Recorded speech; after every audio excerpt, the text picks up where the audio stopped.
Let's crack on with the music then. Here's Katie and Nicola Bishop, bassoon and piano, doing this arrangement of Soldier, Soldier, Would You Marry Me, by Jim Parker. Jim Parker, who's a film composer, ex-Guildhall chappie, a wonderful fellow. And this comes from those of you who may remember the TV programme featuring Robson Green of Soldier, Soldier. I think it was in the 90s they started. Don't remember really. But I remember the made-up regiment that they all belonged to, which was the King's Own Fusiliers, loosely based on our own Royal Regiment of Fusiliers now.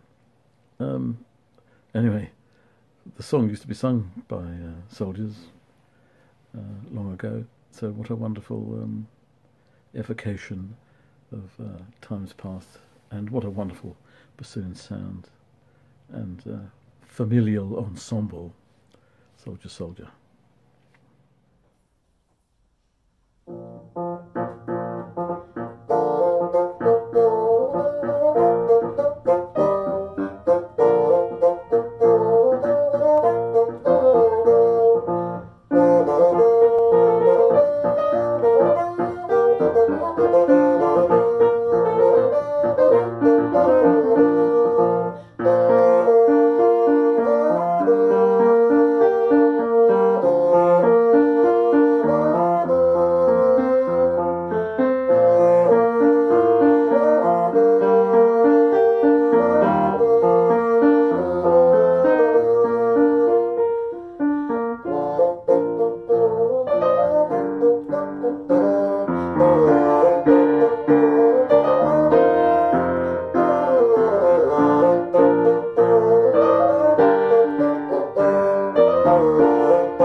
the return now of our favoured artist, Mr. Sam Edwards, who offers a beautiful performance of that perennial ballad, My Funny Valentine. I really love these recordings of Sam because you can hear his personality in the rendition, in the way he structures the melody but improvises around it, and all of the sort of jazz language he brings. Just wanted to say that, Sam. Thanks very much. I think I'll be quiet now and let him do the talking via the music, My Funny Valentine.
Whenever we feature the performances of Derek Rodgers, I often say I'll leave it up to him to introduce the numbers, which I always do, really, apart from now, because I want to say how much I've enjoyed his series of ballads.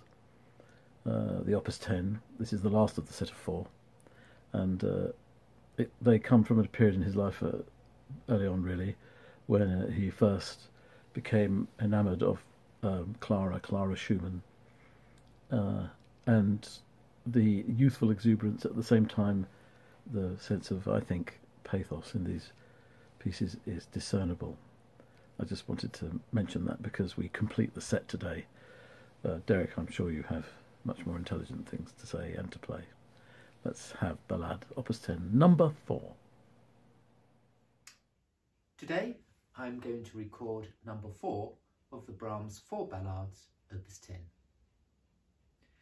This ballade is the most extensive of the 4, and in my view, the most expressive, containing very simple but beautiful melodies throughout. It's written in 5 sections. The third section is a shortened version of section 1, and the final section, section 5, is a shortened version of section 2. I've mentioned in my early recordings the way Brahms has used key contrast in these ballades, and in particular the shifts between major and minor. This 4th ballade is no exception. In fact, there seems to be a conflict between the brighter major key and the darker minor key. It opens straight away with a B minor broken chord, and then it followed immediately by a B major broken chord, and this seems to suggest that the conflict is started up right from the beginning. But it's not until the final section that we see the conflict resolved. There is initially a octave phrase which is repeated, and both times it shifts from minor to major. But it is only over the last few bars that we finally hear how it's going to resolve. Initially, we think it's going to be the minor, but the major wins with a repeated chord of B major over 2 bars at the very end.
the name Marion, in its French origins at least, is a variant of the Latin meaning star of the sea. It's of course Marion as well, so in other words, to do with Mary in many other cultures. So a kind of Christian edge to it, I guess, but this is a piece by me performed by dear Penny Rich, beautifully on the clarinet if you ask me, and the visuals are very mesmeric, I think, because of course they speak of the sea and they speak of the star. Anyway, you'll find out, because not only will you look, but you'll listen. Special mention, though, if you don't mind, it's called Star of the Sea, and it derives from Marion because it's dedicated to a Marion, our friend Marion Booth, Star of the Sea.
conclude now with a return of Larry Berkovitz, Zach Barrett and friends in a piece by Mr. Frank Foster. But before we dive in on this really animated exit, can I say a big thank you to you for popping along to these concerts.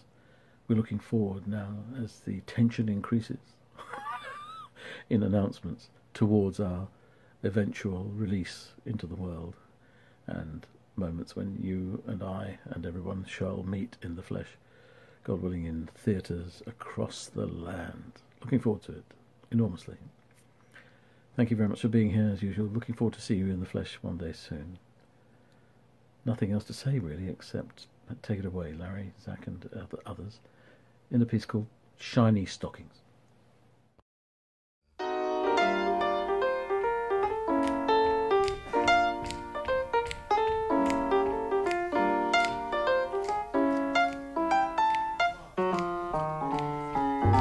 Those silk shiny stockings that you wear when I'm with you, you wear 'cause I told you that I dig that crazy hue. When we go to a dance, do I think of romance? No, all I do is glance at those shiny old stockings. Then came along some guy who dig those stockings too, and you changed your mind about me. Why, I never knew. I guess I'll have to find a new one of a kind, a guy who wears those shiny stockings too.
shiny stockings that you wear when I'm with you.